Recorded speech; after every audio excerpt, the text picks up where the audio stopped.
अस्सलाम वालेकुम। आज हम रिमेटोलॉजी के एक इम्पॉर्टेंट टॉपिक रिमेटॉइड आर्थराइटिस को डिस्कस करने जा रहे हैं।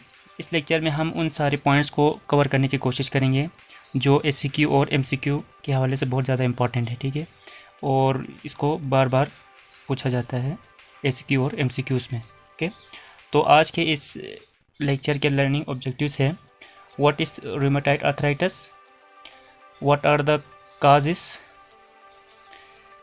और व्हाट इज़ द मैकेनिज्म और पैथोफिजियोलॉजी। ओके, उसके अलावा we will discuss how will you investigate.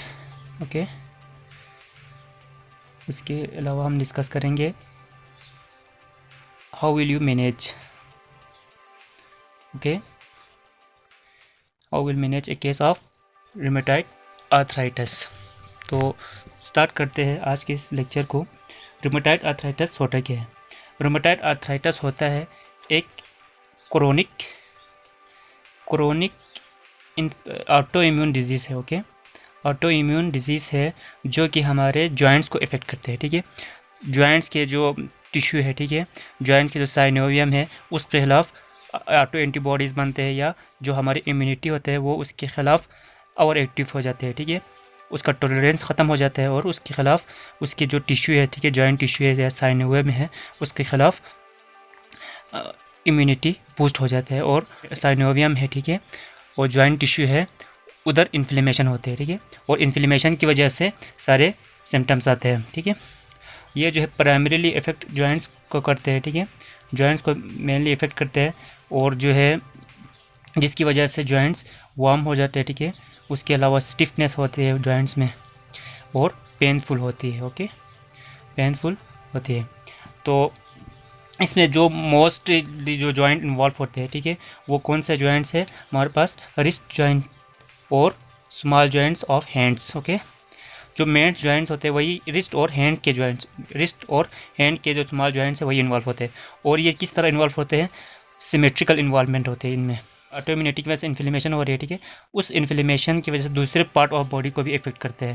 मिसाल के तौर पर कहाँ कहाँ इफेक्ट करते हैं? ब्लड में इफेक्ट करते हैं। ब्लड में इफेक्ट करते हैं तो एनीमिया होता है, ठीक है, आरबीसी ब्लड में इफेक्ट करते हैं, ठीक है, ब्लड सेल में एनीमिया होते हैं। और लंग्स में इफेक्ट करते हैं, ठीक है, हम आगे डिस्कस करेंगे। और हार्ट को भी इन्फ्लेम करते हैं, ठीक है, हार्ट को भी इफेक्ट करता है।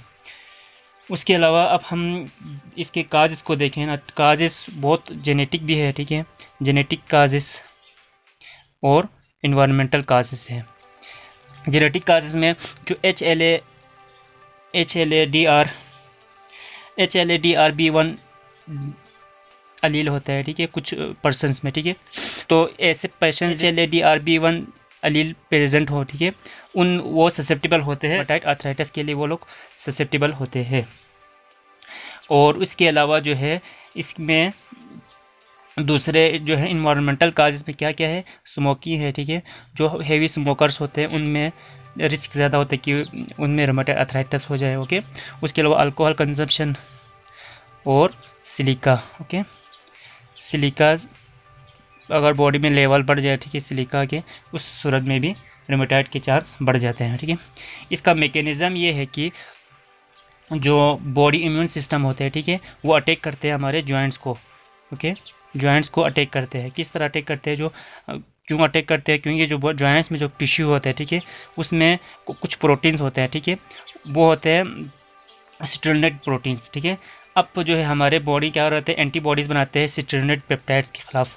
सिट्रोनेटेड पेप्टाइड्स होते हैं, ठीक है, पेप्टाइड्स होते हैं जो साइनोवियम में होते हैं, ठीक है, तो उसके खिलाफ एंटीबॉडी बनते हैं, ठीक है, या आईजीजी एंटीबॉडी के एफसी पार्ट, ठीक है, उसके अगेंस्ट ऑटो एंटीबॉडी बनते हैं, ठीक है।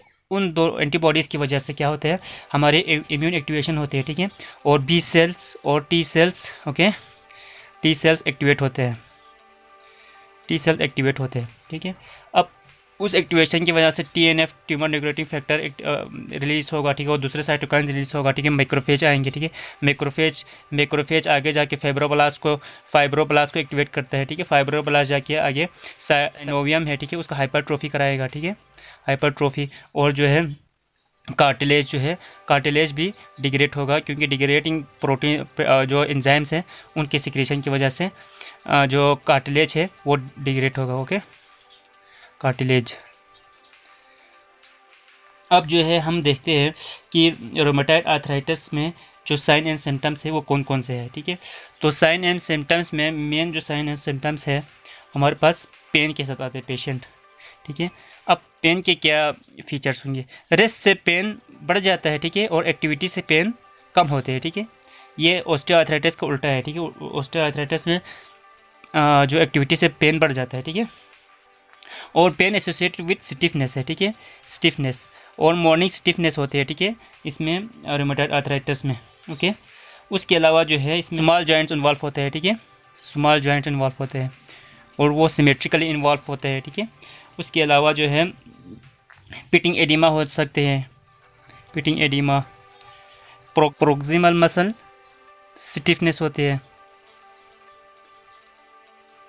ओके, उसके अलावा जो है टेंडरनेस होगा। ठीक है, उसके अलावा कुछ मतलब अगर रूमेटॉइड आर्थराइटिस बहुत ज़्यादा अगर क्रोनिक कंडीशन में चला जाए, ठीक है, मतलब अनट्रीटेड रखा जाए, ठीक है, उस सूरत में कोई डिफॉर्मिटीज़ आते हैं। ठीक है, हमारे जॉइंट्स, स्मॉल जॉइंट्स में डिफॉर्मिटीज़ आते हैं। ठीक है, डिफॉर्मिटीज़ एकदम नहीं आते। ठीक है, डिफॉर्मिटीज़ के लिए कोई अरसा चाहिए। ठीक है, बोटनेरीज डिफॉर्मिटी जिसे कहते हैं, जिसे बटन होल डिफॉर्मिटी भी कहते हैं। ठीक है, इसमें क्या होता है हमारे पास जो प्रोक्सिमल इंटरफेलेंजियल जॉइंट्स है, ठीक है, उसके क्या हो जाते हैं, फ्लेक्शन होते हैं। ठीक है, और जो डिस्टिल्ड इंटरफेलेंजियल जॉइंट्स है उनका एक्सटेंशन होते हैं। ठीक है, hyper extension.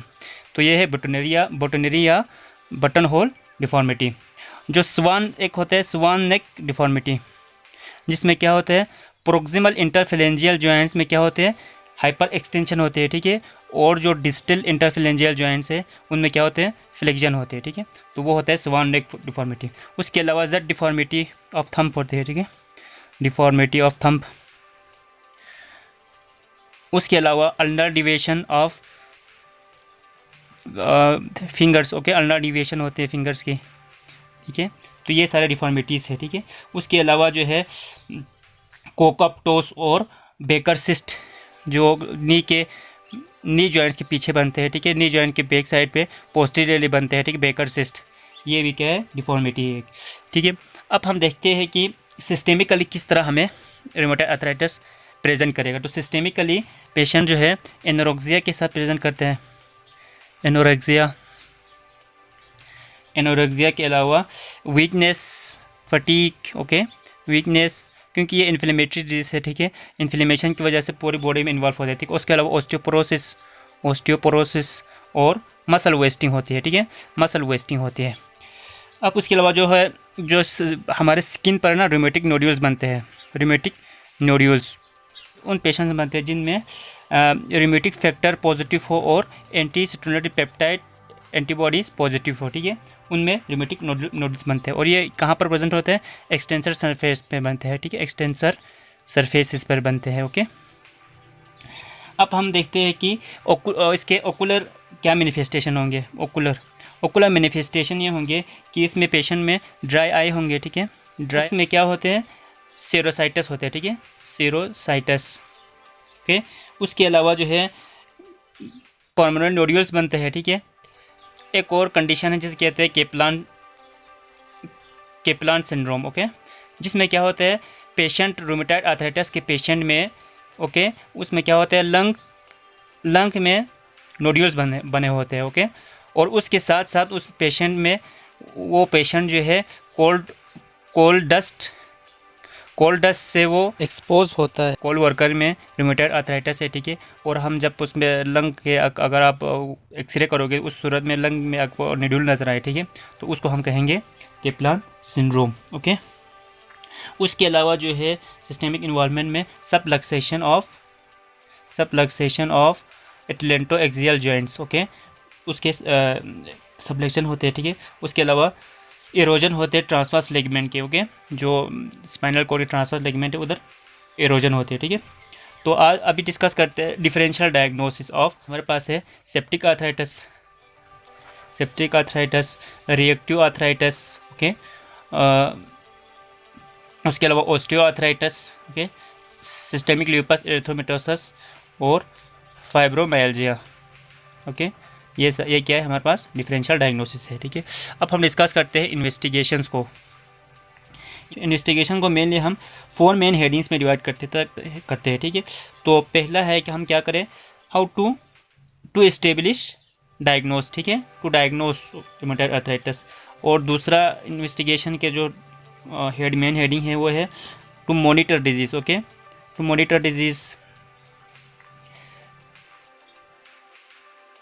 Disease and drug efficacy. Okay, efficacy. और जो थर्ड है, ठीक है, टू मॉनिटर डैमेज को देखने के लिए। ठीक है, टू मॉनिटर डैमेज। उसके अलावा to monitor drug safety. Okay, drug safety को मॉनिटर करने के लिए। ओके, सबसे पहले डायग्नोस करने के लिए हम क्या करते हैं, पहले तो क्लिनिकल क्राइटेरिया वो देखते हैं। ठीक है, कि जॉइंट्स कितने इन्वॉल्वमेंट है, स्मॉल जॉइंट कितने इन्वॉल्वमेंट है, मॉर्निंग स्टिफनेस होती है नहीं होती है, रिमेटिक फैक्टर्स ओके पॉजिटिव है, ACPA पॉजिटिव है या नहीं है। ठीक है, ये सारे देखते हैं। ठीक है, इन सब के बेस में हम स्कोरिंग करते हैं। ठीक है, उस स्कोरिंग के नतीजे में डायग्नोस करते हैं। ओके, उसके अलावा हम ESR और C रिएक्टिव प्रोटीन चेक करते हैं। ठीक है, इनके लेवल्स इंक्रीज होता है। ठीक है, उसके अलावा जो है अल्ट्रासाउंड और MRI भी करते हैं। ठीक है, और हम क्या करते हैं, रिमेटिक फैक्टर और एंटी-सिटोनेटिव पेप्टाइड एंटीबॉडी इनका लेवल्स कराते हैं। ठीक है, तो हमें पता चल जाते हैं। उसके अलावा हम एक्सरे करते हैं। ठीक है, एक्सरे पे हमें क्या नज़र आते हैं, मार्जिनल जोन एरोजन नज़र आते हैं। ओके, एरोजन नज़र आते हैं, जो जॉइंट्स है। ठीक है, उसके मार्जिन पे हमें एरोजन नज़र आएंगे। ओके, और periarticular osteoporosis. Okay, periarticular osteoporosis ये हमें नज़र आएंगे एक्सरे पर। ओके, अब डिजीज़ को मॉनिटर करने के लिए हम एक सिस्टम को यूज़ करते हैं जो क्या है, DAS28। DAS28 means disease activity score of 28 joints. Okay, and response to treatment. ठीक है, तो इसमें हम क्या देखते हैं, हम देखते हैं पेन के कितने पेनफुल जॉइंट्स है। ठीक है, अर्ली मॉर्निंग स्टिफनेस है या नहीं है। ठीक है, अर्ली मॉर्निंग स्टिफनेस। ठीक है, वो उसके हिस्ट्री से पता चल जाएगा। ठीक है, उसके अलावा हम देखेंगे जॉइंट टेंडरनेस तो है या नहीं है। ठीक है, जॉइंट टेंडरनेस को चेक करेंगे। ठीक है, उसको काउंट करेंगे। ठीक है, जॉइंट स्वेलिंग को काउंट करेंगे, कितने जॉइंट स्वेल है। ठीक है, उसके बाद हम स्कोरिंग करते हैं। ठीक है, DAS28 स्कोर। ठीक है, अगर ग्रेटर देन 5.1 है। ठीक है, तो इसका मतलब है कि हाई डिजीज़ एक्टिविटी है। ठीक है, और अगर लेस देन 2.6 है। ठीक है, इसका मतलब है रिमिशन है। ठीक है, रिमिशन है या मॉडरेट है। ठीक है, रिमिशन हो रहा है या मॉडरेट डिजीज़ एक्टिविटी है। ठीक है, उसके अलावा डिजीज़ एक्टिविटी, इसके अलावा हम डिजीज़ को मॉनिटर करने के लिए हम ESR और C रिएक्टिव प्रोटीन भी करते हैं। ओके, उसके अलावा डैमेज को हमने मॉनिटर करना है, उसके लिए हम क्या करते हैं, एक्सरे करते हैं। ओके, उसके अलावा फंक्शनल असेसमेंट करते हैं। ओके, उसके अलावा अगर ड्रग सेफ्टी को मॉनिटर करने के लिए हम क्या करेंगे, यूरिन एनालिसिस करेंगे, कितनी डैमेज तो नहीं हो रहा है, कितनी पर इफेक्ट तो नहीं पड़ रहा है ड्रग्स की वजह से, उसको देखने के लिए यूरिन एनालिसिस करेंगे, फुल ब्लड काउंट करेंगे। ओके, चेस्ट एक्सरे करेंगे। ओके, उसके अलावा यूरिया क्रिएटिनिन करेंगे। ओके, और LFTs करेंगे। ठीक है, हम डिस्कस करते हैं मैनेजमेंट को। ओके, मैनेजमेंट को हम मेनली 3 मेन पार्ट्स में डिवाइड करते हैं। ठीक है, पहला है फार्माकोलॉजिकल मैनेजमेंट, दूसरा नॉन फार्माकोलॉजिकल। ओके, और तीसरा है हमारे पास सर्जरी। ठीक है, फार्माकोलॉजिकल में सारे ड्रग्स को नहीं देना है। ठीक है, तो हमने क्या करना है, सबसे पहले पेशेंट को हमने क्या देना है, मेथोट्रिक्सेट। ठीक है, प्लस प्रेडनिसोलोन देना है। ठीक है, और मेथोट्रिक्सेट के साथ हमने 5 mg फोलेट भी देना है। ठीक है, उसके और ये कितने 15 मिलीग्राम वीकली देना है। ठीक है, 15 milligram weekly. Okay, prednisolone 30 milligram daily देना है। ठीक है, और इसको हर 2 वीक के बाद हमने क्या करना है, 5 मिलीग्राम हमने कम टेपर करना है। ठीक है, और 12 वीक के बाद हमने विड्रॉ करना है। उसके बाद हमने डिजीज़ एक्टिविटी स्कोर करना है, ठीक है, disease activity score of 28 joints, ठीक है, उसके स्कोरिंग करेंगे। अगर स्कोरिंग लेस देन 2.6 है, ठीक है, तो उस सूरत में हम मेथोट्रेक्सेट को कंटिन्यू करेंगे, ठीक है। लेकिन अगर डिजीज़ एक्टिविटी 28, ठीक है, ग्रेटर देन 2.6 है, तो उस सूरत में हम क्या करेंगे, सल्फासालाजिन और हाइड्रोकोर्टिसोन ऐड करेंगे। तो इसके लिए हम याद रखेंगे MSH, ठीक है, MSH मेथोट्रेक्सेट के साथ सल्फासालाजिन और हाइड्रोकोर्टिसोन, ठीक है, सॉरी सल्फासालाजिन और हाइड्रोक्लोरोक्विन, ओके। तो ये 3 ड्रग्स जिसे कहते हैं ट्रिपल थेरेपी, ठीक है, ट्रिपल थेरेपी देंगे, ठीक है। और हम दोबारा ट्रिपल थेरेपी देने के बाद हम फिर डिजीज़ एक्टिविटी स्कोरिंग करेंगे, ठीक है। और अगर उस सूरत में अगर disease activity score less than 2.6 है, ठीक है, 2.6 से कम है, तो उस वक्त हम क्या करेंगे, कंटिन्यू करेंगे ट्रिपल थेरेपी को, ठीक है। 2.6 से अगर कम है तो ट्रिपल थेरेपी को कंटिन्यू करेंगे, ठीक है। लेकिन अगर 2.6 से 5.1 के दरमियान है डिजीज़ एक्टिविटी स्कोरिंग, तो उस वक्त हम जो डमार्ट है, ठीक है, डिमार्ट है सारे, तो उसको हम रिप्लेस करेंगे, ठीक है। और ठीक है, लो डोज प्रेडनिसोलोन देंगे उसकी जगह पर, उसके डिमार्ट को रिप्लेस करेंगे या लो डोज ऑफ प्रेडनिसोलोन देंगे, ठीक है।